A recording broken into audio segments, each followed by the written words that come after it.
Sikhs for justice ਵੱਲੋਂ ਭਾਰਤੀ ਤਲਬਾ ਤਹਿਰੀਕ ਲਈ $10 ਲੱਖ ਦਾ ਐਲਾਨ। 16 ਅਗਸਤ ਨੂੰ ਇੰਡੀਆਨਾ ਪੁਲਿਸ ਵਿੱਚ ਖਾਲਿਸਤਾਨ ਰੈਫਰੈਂਡਮ ਦੀ ਤਿਆਰੀਆਂ। ਸਿੱਖ ਫॉर ਜਸਟਿਸ ਦੇ ਜਨਰਲ ਕੌਂਸਲ ਗੁਰਪਤਵੰਤ ਸਿੰਘ ਪੰਨੂ ਨੇ ਆਖਿਆ ਹੈ ਮਾਲੀ ਇਮਦਾਦ ਉਹਨਾਂ ਤਲਬਾ ਗਰੁੱਪਾਂ ਨੂੰ ਦਿੱਤੀ ਜਾਵੇਗੀ ਜਿਹੜੇ ਆਪਣੇ ਮੁਤਾਲਬਾਤ ਲਈ ਇਹਤਜਾਜ ਜਾਰੀ ਰੱਖਣਗੇ। ਭਾਰਤ ਦੇ ਮੁਖਤਲਿਫ ਤਾਲੀਮੀ ਇਦਾਰਿਆਂ ਦੇ ਤਲਬਾ ਹਕੂਮਤੀ ਪਾਲਿਸੀਆਂ ਦੇ ਖਿਲਾਫ ਤੇ ਤਾਲੀਮੀ ਨਿਜ਼ਾਮ ਵਿੱਚ ਇਸਲਾਹਾਤ ਲਈ ਸਰਾਪਾ ਇਹਤਜਾਜ ਨੇ। ਨੌਜਵਾਨ ਆਪਣੀ ਜਦੋਜਹਿਦ ਜਾਰੀ ਰੱਖਣ ਤੇ ਹਕੂਮਤ ਨਾਲ ਮੁਜ਼ਾਕਰਾਤ ਨਾ ਕਰਨ। 15 ਅਗਸਤ ਨੂੰ ਭਾਰਤ ਦੇ ਯੋਮ ਆਜ਼ਾਦੀ ਦੇ ਮੌਕੇ ਉੱਤੇ ਮੁਖਤਲਿਫ ਸ਼ਹਿਰਾਂ ਵਿੱਚ ਇਹਤਜਾਜੀ ਪ੍ਰੋਗਰਾਮ ਹੋਣਗੇ।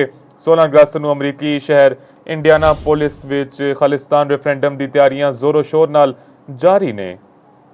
Justice is going to commit $1 million as an aid to CJP to continue this rally against Union of India. ਤੁਸੀਂ ਜਿਹੜੀ ਜਗ੍ਹਾ ਤੋਂ ਵੀ ਯੂਥ ਪਹੁੰਚਿਆ ਹਿੰਦੁਸਤਾਨ ਦਾ ਆਪਣੇ ਸੂਬੇ ਦੇ ਵਿੱਚ ਤੁਸੀਂ ਆਪਣੇ ਸੂਬੇ ਦੇ ਵਿੱਚ ਆਜ਼ਾਦੀ ਦੀ ਲਹਿਰ ਖੜੀ ਕਰ ਦਿਓ।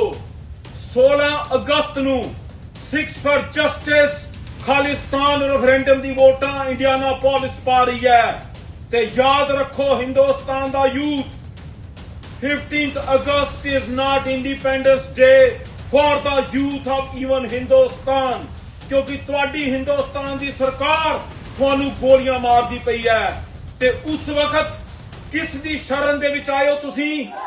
ਸ਼੍ਰੀ ਹਰਕ੍ਰਿਸ਼ਨ ਧਿਆਈਏ ਜਿਸ ਡਿੱਠੇ ਸਭ ਦੁੱਖ ਜਾਏ। ਬੰਗਲਾ ਸਾਹਿਬ ਦੀ ਗੁਰੂ ਦੀ ਸ਼ਰਨ ਦੇ ਵਿੱਚ ਤੁਸੀਂ ਬਚੇ ਹੋ। ਤੁਹਾਨੂੰ ਸਾਥ ਦੇਣਾ ਪੈਣਾ ਖਾਲਿਸਤਾਨ ਦਾ, ਪੰਜਾਬ ਦੀ ਆਜ਼ਾਦੀ ਦਾ,